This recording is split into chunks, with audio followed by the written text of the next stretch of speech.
I come back to the van and I tell him that the girl's not with me. She's on her way. She just needed to get all the money. I had this idea. I thought that maybe while we were waiting, you could let me get a little. Get a little of this? Get a little, yeah. No way. No. Okay, no, but I can pay you for it. My disability check's gonna come in a week, and then I'm gonna get it to you. Just like a little bit, not even like a lot, but like a little, like a 20. Yo. Man! No! Give it to me! No! Get back! What the hell is wrong with you? Crack cocaine makes you extremely paranoid. What the hell do you think you're doing? What do you think you're doing? The more paranoia grew inside me, and the more anger that grew inside me. What do you think you're doing? What the hell do you think you're doing?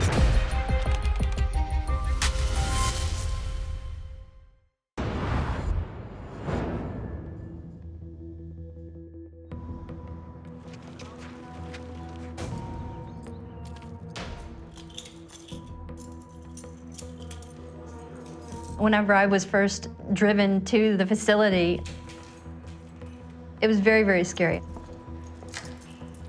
You hear the word prison and fear comes to mind. With over 1,000 women, you have to deal with a lot of backtalk, bitterness, anger. They're your friend to your face and then they turn around whispering about you. That's mind games and it does a lot of damage, a lot of damage.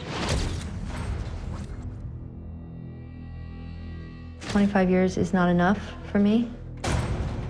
I feel like I've deserved. Part of me wants to say the death sentence. Part of me wants to say life in prison.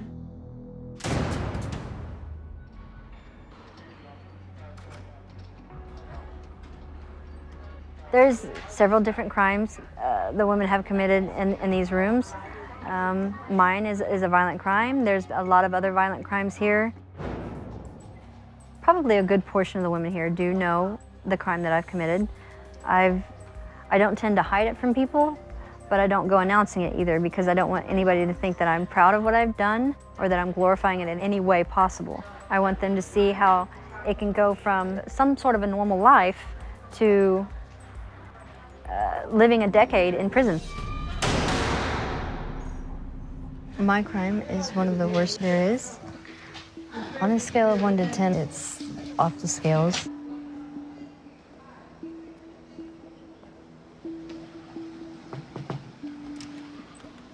May I come in?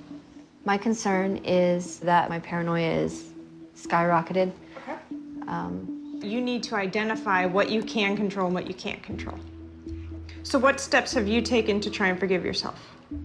That's not the easiest question to answer, to be honest with you. Part of what I'd encourage you to do, consider writing a letter to the victim. Putting it all down on paper might help you to understand and see everything that you've done. The whole point of this is just for you, to get it out. And that might help you go through part of the process of forgiving yourself for what you've done. It's actually a really good idea. I haven't thought about it. So, I hope that writing this letter to my victim will help me as far as the forgiving and any pain that's still there. Looking back now, I know that I had a choice. But that night was different. That night, I don't feel like it was me, but I know it was me. I feel sick.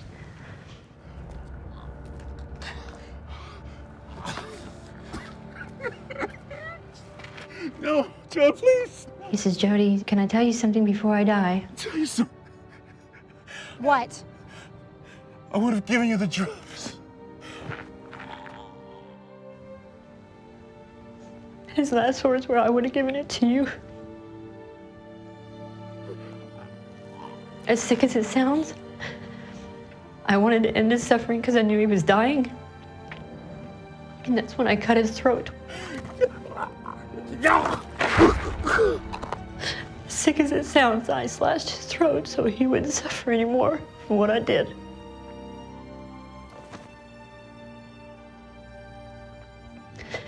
And once he stopped moving is when I took his drugs.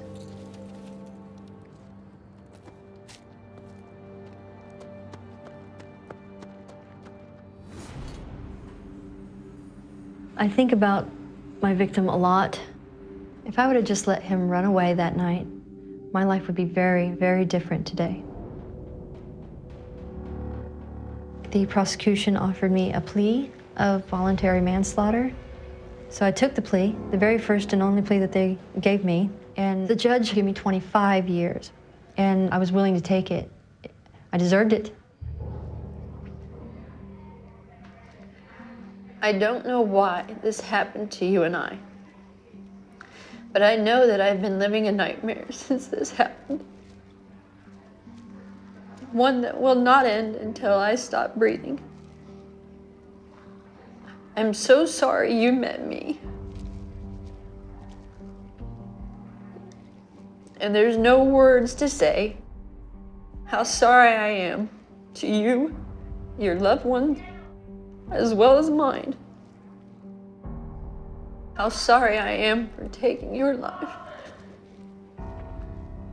The only thing that would ever bring me peace is death.